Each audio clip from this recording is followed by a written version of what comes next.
आज इकडे मीरा भाईंदरला मी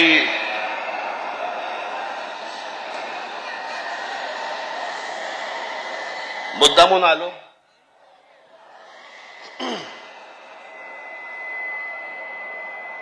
त्या दिवशी तो जो घडलेला प्रसंग होता इथला, काय चाललंय काय रे इथे? काय चाललंय तुमचं?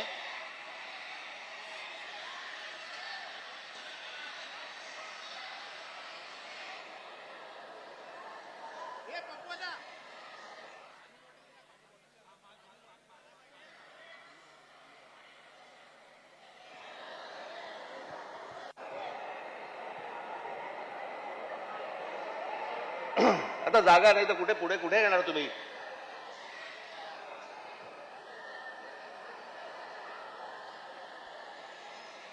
त्या दिवशी इथे जो काही प्रसंग घडला, त्या काय कोणत्या मिठाईवाल्याचा काहीतरी झाला तो भाग. आता कानावरती जर मराठी समजत नसेल तर कानाखाली बसणारच मराठी.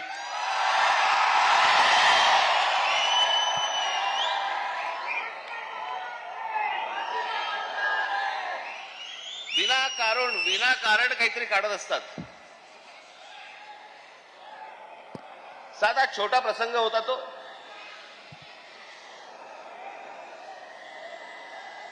मोर्चासाठी म्हणून तिकडे जे कोणी माझे मराठी सैनिक होते पाणी प्यायला गेले तर तो माणसाने विचारलं कशासाठी मोर्चा काढताय? त्यांनी सांगितलं हिंदी सक्तीचं केलं म्हणून. म्हणे इथे तर म्हणे सगळे हिंदीतच बोलतात म्हणे. हे सगळं हिंदीमध्ये चालू होतं. त्याच्यामध्ये त्या माणसाच्या अरेरावीमुळे त्याच्याची काय कानफडीत बसायची ती बसली.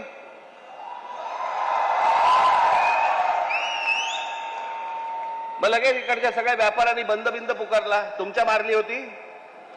अजून नाही मारली आहे.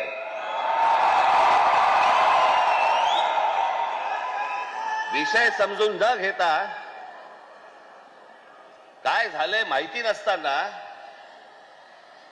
कुठच्या तरी राजकीय पक्षाच्या दबावाखाली येऊन जर तुम्ही हे असले बंद करणार असाल, तुम्हाला काय वाटलं मराठी व्यापारी नाहीयेत?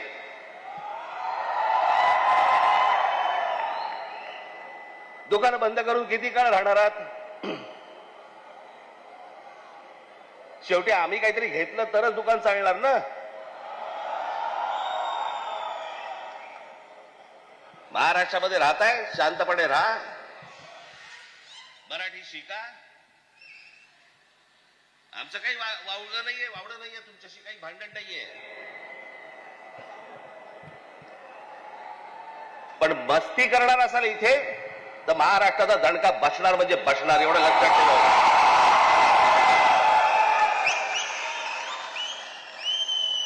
तर काय विषय होता? 1ली ते 5वी राज्य सरकारने म्हणे हिंदी कंपल्सरी, म्हणे हिंदी भाषा शिकलीच पाहिजे. त्याच्यावरनं खरं तर हे सगळं सुरू झालं.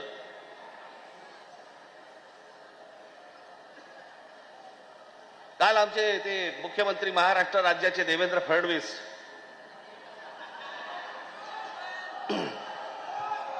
त्यांनी काल सांगितलं म्हणे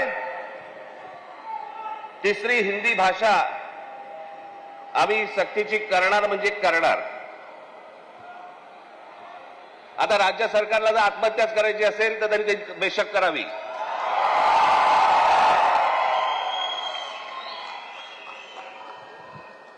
त्या दिवशीच्या मोर्चाच्या फक्त धसक्याने निर्णय मागे घ्यायला लागला होता.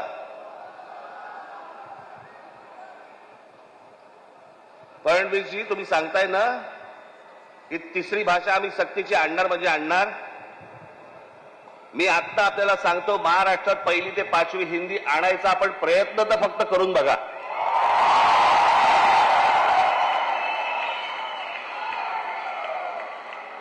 दुकानं नाही, शाळाही बंद करीन.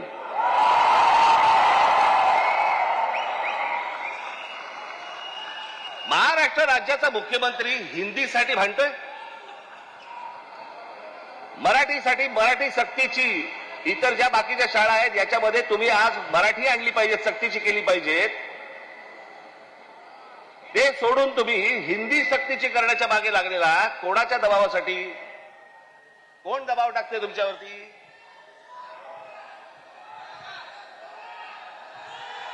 हे केंद्रामधलं हे केंद्राचं पूर्वीपासूनच आहे, काँग्रेस असल्यापासूनच आहे हे सगळं.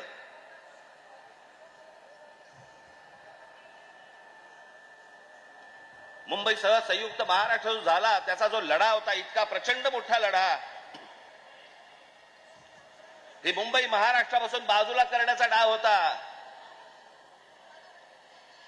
तो कोणाचा होता? काही गुजराती व्यापाऱ्यांचा होता आणि काही गुजराती नेत्यांचा होता. मी एकदा पुस्तक वाचत असताना, आचार्य अत्रेंचं पुस्तक वाचत असताना मला धक्का बसला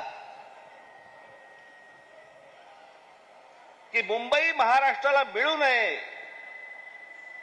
याच्यासाठीचं पहिलं जे बोललं गेलं ते कोणाकडनं बोललं गेलं? वल्लभभाई पटेलांनी सांगितलं की मुंबई महाराष्ट्राला देऊ नका म्हणून. वल्लभभाई पटेलांनी,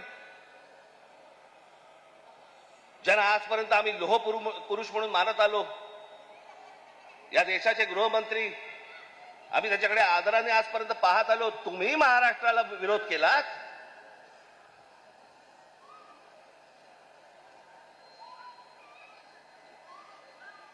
ज्या ज्या वेळेला महाराष्ट्रामध्ये आंदोलन झाली आहेत त्या त्यावेळेला हे मोरारजी देसाई गोळीबार करून लोकांनी ठार मारले होते, मराठी माणसाला ठार मारले होते इथे महाराष्ट्रात. गेले अनेक वर्षांचा ह्यांचा मुंबईवरचा डोळा आहे, अनेक वर्षांचा. हे सहज नाही होते सगळ्या गोष्टी. मी त्या दिवशीच्या माझ्या भाषणामध्ये मी म्हटलं ना, हे चाचपडून बघतायत, तुम्हाला चाचपडून तपासून बघतायत की हिंदी भाषा आणली, बघू महाराष्ट्र विरोध करतोय का, बघू मराठी माणूस पेटतोय का, बघू मराठी माणूस जिवंत आहे का. आणि तो जर शांत दिसला तर हिंदी ही भाषा आणणं ही त्यांची पहिली पायरी असेल. आणि हळूहळू हळूहळू हळूहळू त्या सगळ्या गोष्टी करून मुंबई ताब्यामध्ये घ्यायची आणि ती गुजरातला मिळवायची, हे ह्यांचं स्वप्न आहे.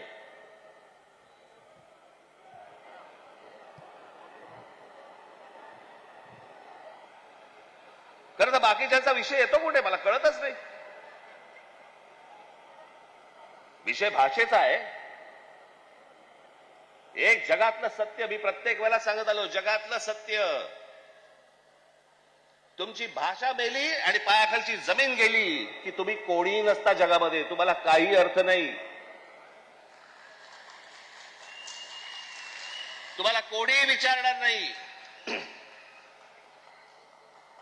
तुमची भाषा टिकवणं महत्वाचं आहे, तुमची जमीन राखणं महत्वाचं आहे. पण हे फक्त मुंबई महाराष्ट्रात खास करून मुंबईत काही गोष्ट झाली की ती देशभर चालू ठेवतात हे हिंदी चॅनलवाले. हे कसले हिंदी चॅनलवाले?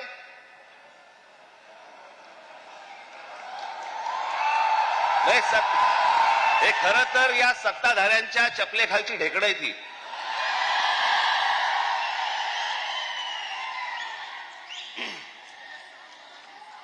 आता बघा, थोड्या वेळात बघा सुरू करतील, राज ठाकरेने उगला जहर.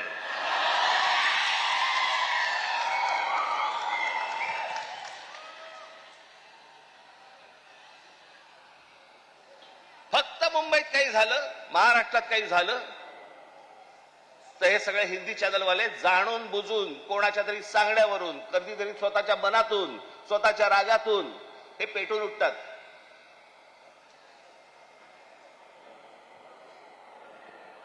माझ्या बिहार मधले जे काही लोक आहेत, माझं त्यांनाही विचारणं आहे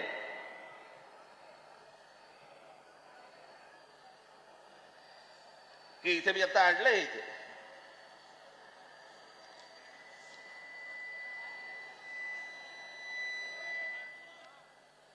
28 सप्टेंबर 2018, ऐका नीट मी काय बोलतोय. 28 सप्टेंबर 2018 धुंदार, हिम्मतनगर जवळ, जिल्हा साबरकांठा, गुजरात, 14 महिन्याच्या एका मुलीवरती बलात्कार झाला. ही मारहाण त्याच्यानंतर बिहारी लोकांना गुजरातमध्ये मारहाण केली आणि जवळपास मारहाण करून 20,000 लोकांना गुजरातमधनं बिहाऱ्यांना हाकलून दिले, बाहेर काढले. झाल्या का हो बातम्या?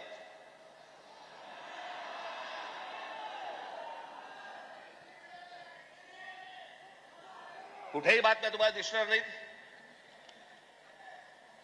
हा माणूस त्याच्यानंतर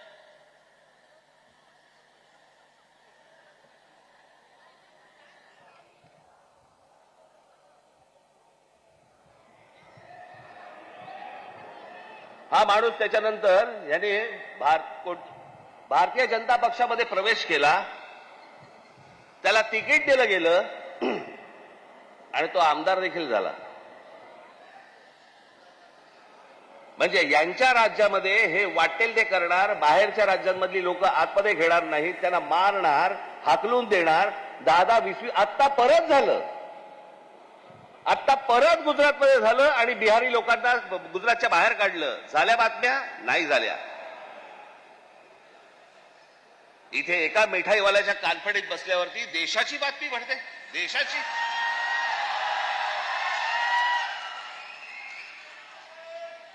देशामध्ये चित्र असं रंगवलं जातं की बघा मुंबईमध्ये, महाराष्ट्रामध्ये अमराठी लोकांना कसे मारतायत.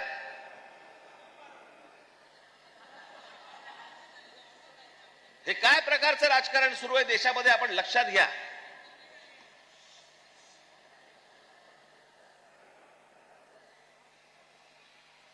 कसली कोणती हिंदी घेऊन बसलो आपण? जरा साधा 200 वर्षाचा इतिहास आहे. 200 वर्ष मराठी भाषेला 2,500 ते 3,000 वर्षांचा इतिहास आहे.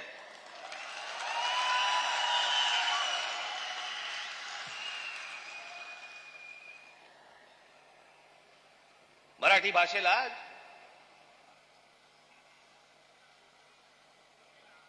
अभिजात भाषेचा दर्जा मिळाला.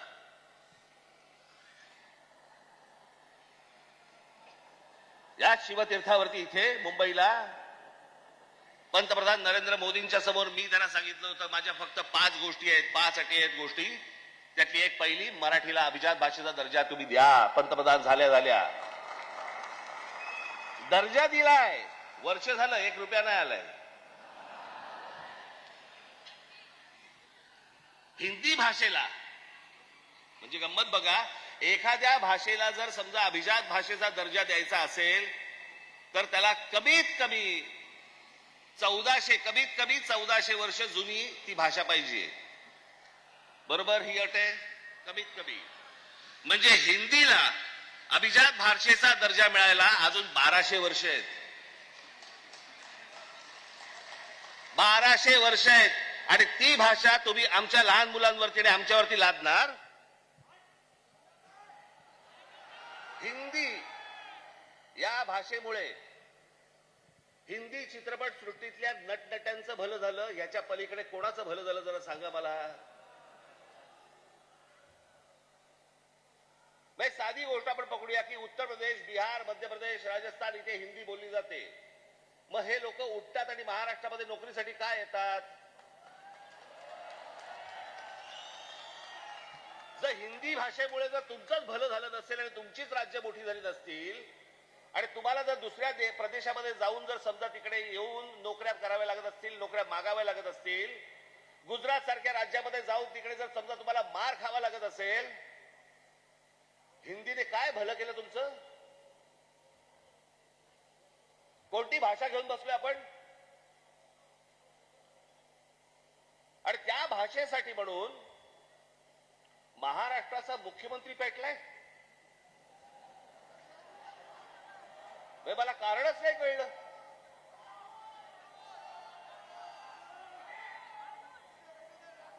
मी तुम्हाला साधी गोष्ट सांगतो, हिंदी ही या देशात कोणाचीही मातृभाषा नाही. हे पहिल्यांदा सर्वांनी लक्षात घ्या. ज्याची काल परवाकडे कानफडीत मारली ना, त्याला विचार तुझी मातृभाषा कुठची?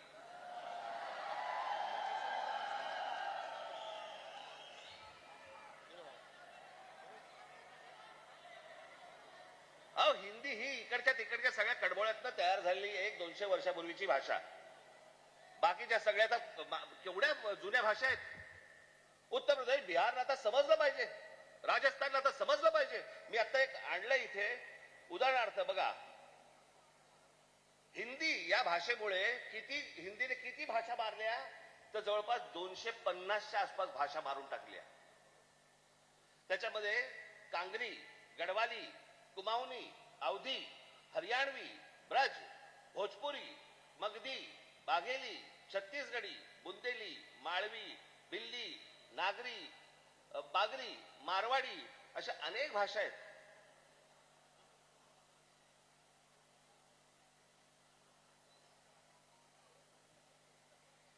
आता बिहारमध्ये ज्यांनी पहिली हिंदी ही भाषा स्वीकारली, तिथे आजही 99% लोक मातृभाषा बोलतात, हिंदी बोलत नाही. म्हणजे अशा तर मी तुम्हाला सांगतो,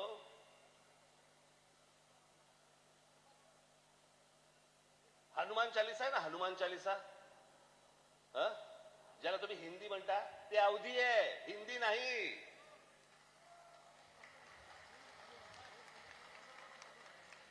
पहिल्यांदा भाषा आपण नीट समजून घेतली पाहिजे. मराठी भाषेचा आपण इतिहास नीट एकदा समजून घेतला पाहिजे. पण ह्यांना भाषेवरती यांचं प्रेम नाहीये.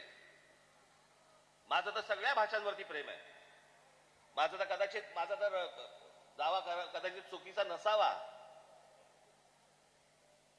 परंतु महाराष्ट्रामधले जेवढे काही नेते आहेत त्या सगळ्यांपेक्षा हिंदी माझं बरं आहे.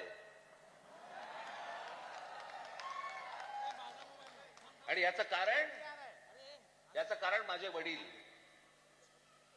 माझ्या वडिलांना व्याकरणासकट उत्तम मराठी तर येतच होतं, उत्तम इंग्रजी येत होतं, उत्तम हिंदी येत होतं, आणि माझ्या वडिलांना व्याकरणासकट उत्तम उर्दू येत होतं. भाषा कोणतीही वाईट नसते, कधीच वाईट नसते. जगातली कुठची भाषा वाईट नसते. हिंदी ही काही वाईट भाषा नव्हे. आमच्यावर लादणार असाल, नाही बोलणार जा.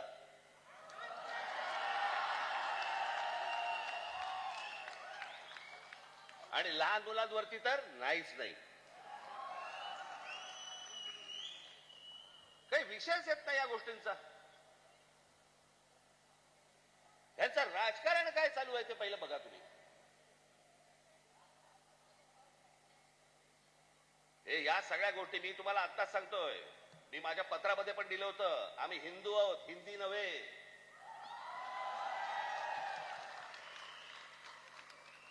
पण हिंदुत्वाच्या बुरख्याखालून जर समजा तुम्ही माझी मराठी संपवायला येणार असाल, माझ्यासारखा कडवट मराठी तुम्हाला सापडणार पण नाही.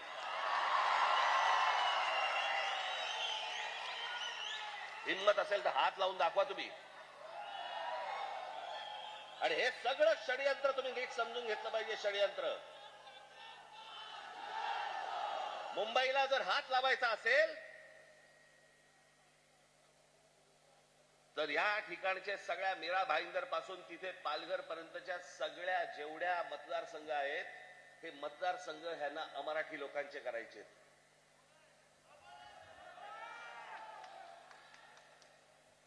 मी गेले 20 वर्ष मी ओरडून बोंबलून सांगतोय, ही नुसती माणसं येत नाही आहेत. हे नुसते इमारतींमध्ये माणसं येत नाही आहेत. इमारती उभ्या राहतात आणि बाहेरची माणसं येत आहेत. इमारती उभ्या राहतात आणि बाहेरची माणसं येत आहेत. नुसती माणसं नाही येत आहेत. हे मतदारसंघ बनवत आहेत. हे मतदारसंघ बनवून तुम्हाला हटवणार, तुम्हाला लांब फेकून देणार. उद्या हे काय सांगणार, अरे बघा ना, आमचाच खासदार, आमचेच आमदार, आमचेच नगरसेवक, आमचाच महापौर. असं करून हे मुंबईपर्यंत पोहोचणार. आणि हा अख्खाच्या अख्खा पट्टा हा सगळा गुजरातला मिळवण्यासाठीचे सगळे खटाटोप सुरू आहेत. हे आज नाही, हे पूर्वीपासून सुरू आहेत. पूर्वी त्यांनी तर जाहीररित्या सांगितलं होतं, पण आता कसं आहे, आता हे लपून छपून हळूवार पद्धतीने या सगळ्या गोष्टी सुरू आहेत. हे काय षडयंत्र हे आपण नीट ओळखा, हे समजून घ्या. हा सहज आलेला माज नाहीये हा. हे जास्त तुमच्या अंगावरती येतात आणि तुम्हाला सांगतात नाही मराठी नाही बोलणार आम्ही नाही बोलेंगे. हा जो माज आहे ना हा माज तिथून आलेला आहे तिथून.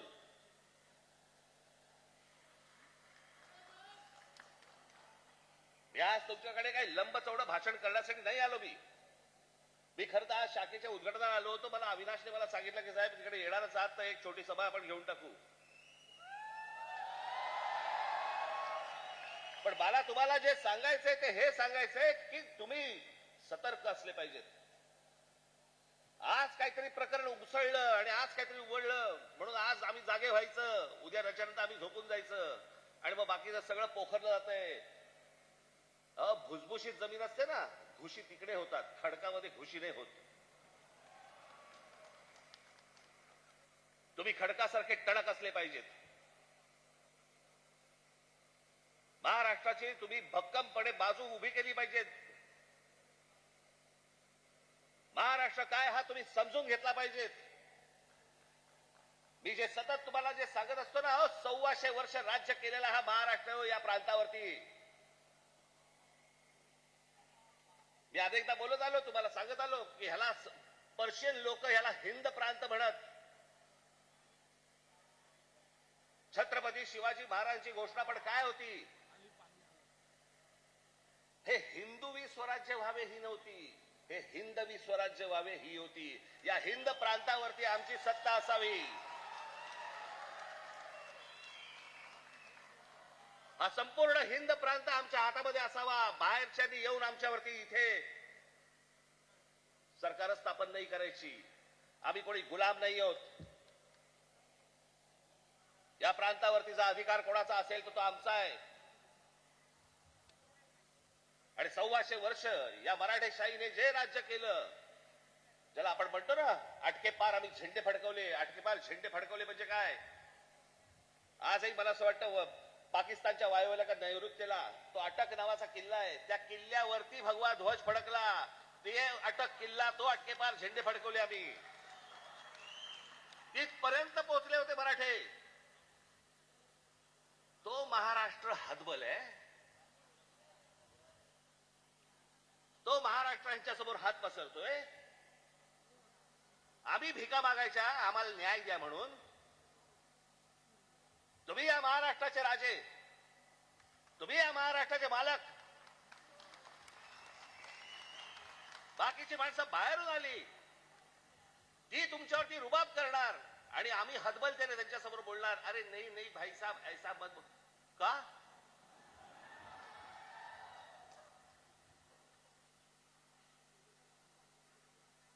स्वतःहून काही करायची आपल्याला गरज नाहीये. पण जर अशा प्रकारे माज घेऊन जर समजा कोणी अंगावरती आला, ठेचायचा म्हणजे ठेचायचाच.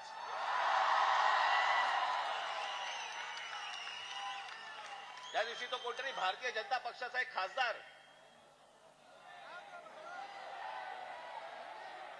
कोणतरी दुबे नावाचा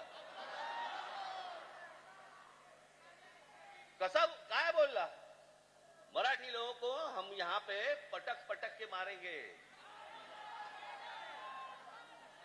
झाली का हो केस त्याच्यावरती?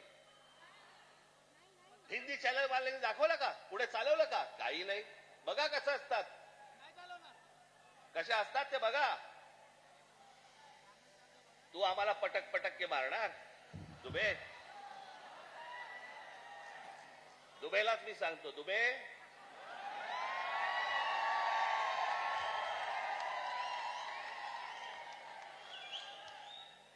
तुम मुंबई में आ जाओ.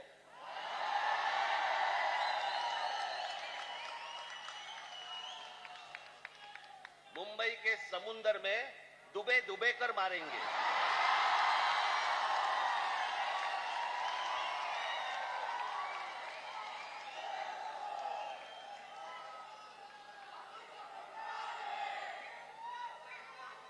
त्याला हिंमत होते बघा कशी.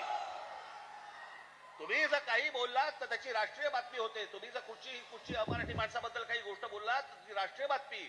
पण हे ज्यावेळेला बोलतात त्यावेळेला त्यांना माहिती असतं सरकार आमच्या मागे आहे.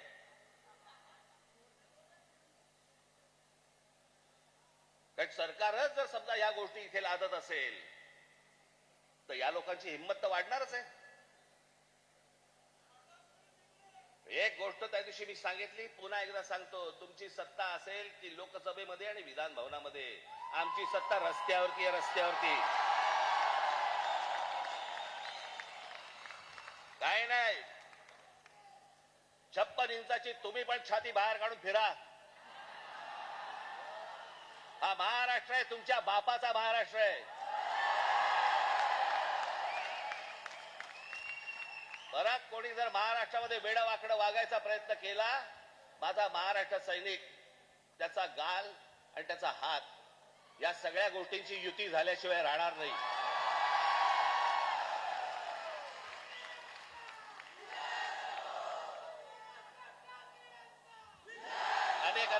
अनेक ते आता सरकारी पत्रकार असतात, काही बेरोजगार पत्रकार असतात, आणि मग ते बेरोजगार पत्रकार कुठच्या युट्यूब चॅनल बिनल वरती जातात आणि म्हणतात की तुम्हाला माहितीये की नाही, ही फडणवीसांनी लिहिलेली स्क्रिप्ट आहे.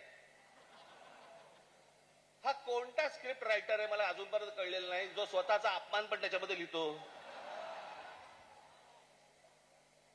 ज्याला हे सगळं मागे घ्यावं लागलं, सगळ्यांकडनं दबाव आल्यानंतर मी हे दोन्ही GR मागे घेत आहे, हे स्क्रिप्ट रायटर लिहू शकतो. पण हे काय चालू आहे? हे तुमच्या मनात काहीतरी विष घालवणं सुरू आहे की हे बघा, हे आतून सगळे एक येतं, बघा हे सगळं असं सगळं सुरू आहे. कशाचाही संबंध नाही आहे. कोणाशी माझी मैत्री असो, दुश्मनी असो, काहीही असो, एक गोष्ट निश्चित सांगतो, महाराष्ट्राच्या बाबतीत, मराठी माणसाच्या बाबतीत आणि मराठी भाषेच्या बाबतीत राज ठाकरे कोणाशी तडजोड करणार नाही. याच्या आधीही केली नाही, आताही केली नाही आणि पुढेही करणार नाही. मला असं वाटतं तुम्ही देखील त्याच पद्धतीने महाराष्ट्रामध्ये राहिलं पाहिजे, जगलं पाहिजे, वावरलं पाहिजे.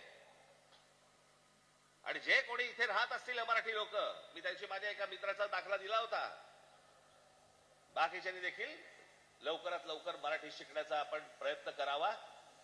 आम्ही तुमच्याशी मराठीत बोलू. माझी तुम्हाला सर्वांना तुम्हाला सांगणं आहे, ज्या ज्या ठिकाणी जाल, दुकानात गेलात, बसमध्ये गेलात, ट्रेनमध्ये गेलात, टॅक्सीत बसलात, कुठेही गेलात, जास्तीत जास्त प्रमाणात म्हणण्यापेक्षा कायमस्वरूपी तुम्ही समोरच्याशी मराठीमध्येच बोला, त्याला मराठीत बोलायला भाग पाडा. अहो, आता माझ्याकडे कर्नाटकातला व्हिडिओ आलाय. कर्नाटकामधले तो माणूस तिकडे त्या रिक्षावाल्याला हाकलून देतोय. बातम्या नाही होणार, कारण त्यांचे सत्ताधारी, त्यांची सरकार त्यांच्या जनतेच्या, त्यांच्या लोकांच्या खंबीरपणे पाठीशी उभे असतात. वरती कोणी येऊ अगर न येऊ, हे महाराष्ट्रात फक्त भोगत आला आणि महाराष्ट्रात फक्त भोगतोय. त्यांना काय वागायचं त्यांचं त्यांनी वागावं. पण मला तुम्हाला फक्त एवढंच सांगायचंय की तुम्ही खंबीर राहा, तुम्ही कडवट राहा. जर तुम्ही घट्ट असाल, तुम्ही जे खडकासारखे टणक असाल, कोणी आतमध्ये शिरायचा प्रयत्न करणार नाही. आजूबाजूला कोण येतंय, कोण राहतंय, कोण काय करतंय, याच्यावरती सतर्कतेने तुमचं लक्ष असलं पाहिजे. एवढीच फक्त आज विनंती करण्यासाठी म्हणून मी आज आपल्यासमोर इथे आलो. आपण सगळेजण इतक्या मोठ्या संख्येने आलात, आपल्याला सर्वांना धन्यवाद देतो. आणि फक्त एवढंच जाताना सांगेन, सतर्क राहा, सतर्क राहा, सतर्क राहा. धन्यवाद. जय हिंद, जय महाराष्ट्र. आता isakal.com आहे देशातील नंबर 1 ची मराठी न्यूज वेबसाईट. प्रत्येक अपडेटसाठी isakal.com ला नक्की भेट द्या.